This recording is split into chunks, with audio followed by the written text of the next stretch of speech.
Bonjour, je suis Dr Nyumu Sayave, je suis chirurgien de formation et je suis expert en télémédecine et e-santé. Et aujourd'hui, nous allons parler d'un sujet qui est un peu tabou, mais qui est dans toutes les têtes. Il s'agit de l'erreur médicale ou des erreurs médicales. Alors, l'erreur médicale, c'est quoi?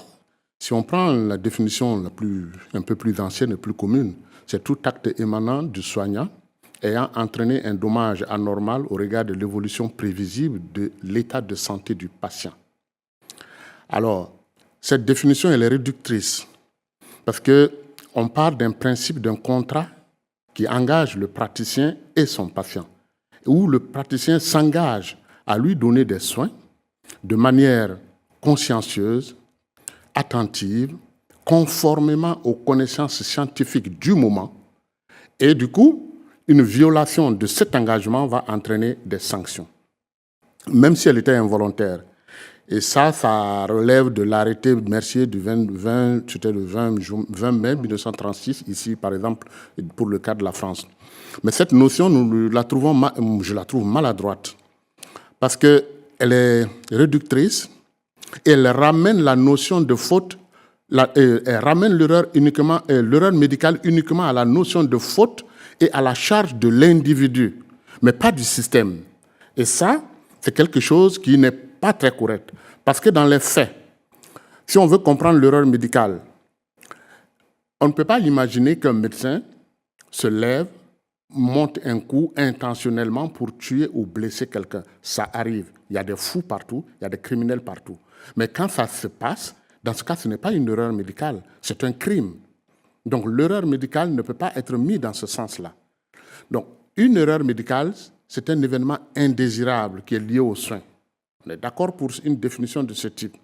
Non intentionnel et évitable. Il ne faut pas qu'il y ait l'intention de le faire, sinon ça devient un crime. Il faut que ça soit évitable. Comme ça, on sait comment faire pour ne pas la répéter.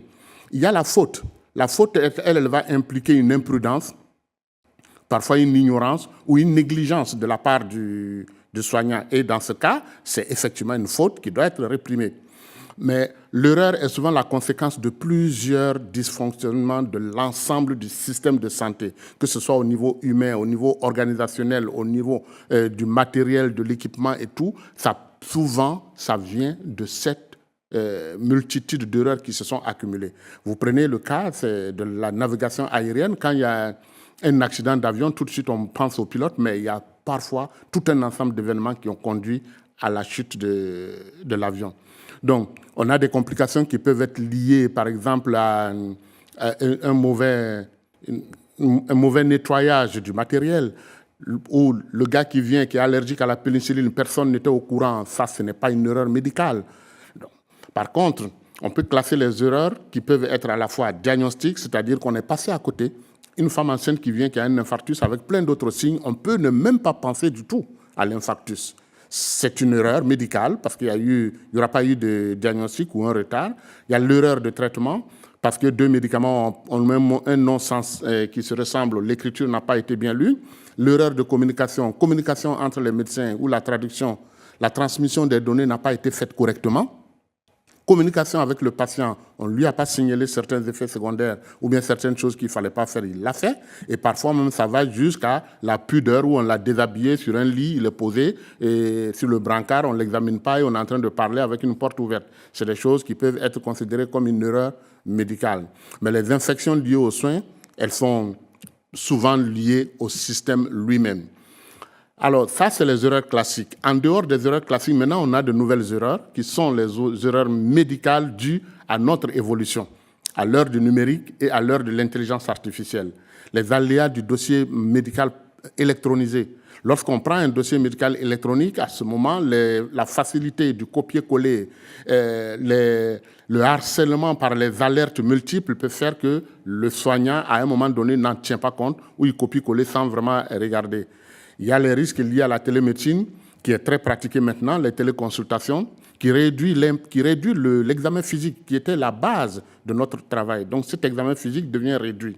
Et l'intelligence artificielle aujourd'hui avec les risques de gros biais algorithmiques, d'opacité, ce qu'on appelle la boîte noire, où le médecin, comme tout ici, en face de son patient, l'a examiné, le patient est tout à fait normal, il fait un électrocardiogramme, c'est tout à fait normal, mais l'intelligence artificielle lui dit qu'il y a un risque imminent d'infarctus du myocarde. Alors là, on pose un problème, qu'est-ce qu'il faut faire? Est-ce qu'il faut croire? Est-ce qu'il ne faut pas croire? Parce que lui, tout est normal de son examen, et l'autre lui dit, non, c'est pas normal, il va faire un infarctus.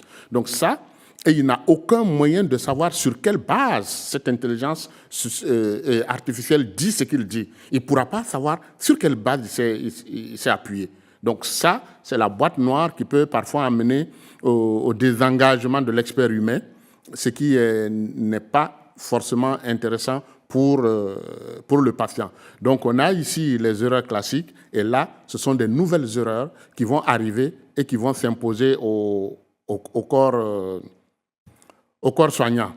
Alors l'impact il est énorme, c'est-à-dire on aura l'impact pour le patient et sa famille, que c'est la souffrance, la douleur, et sur le plan psychologique, la perte de confiance et tout ça. Mais il y a aussi un impact souvent qu'on ignore, dont on ne parle pas. C'est l'impact sur le soignant, sur les soignants eux-mêmes, que nous on appelle la seconde victime.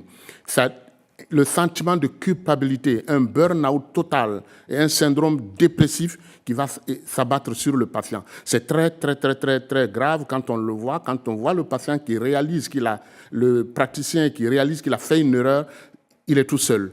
Et ça, c'est un autre impact important qu'il faut également relever jusqu'à la fin de carrière. Donc ça, c'est des choses qui sont extrêmement importantes, l'impact sur le soignant. Il y a maintenant l'impact économique, qui est énorme. Et la plupart des pays, il n'y a pas vraiment de statistiques, mais on en trouvera quelques-uns.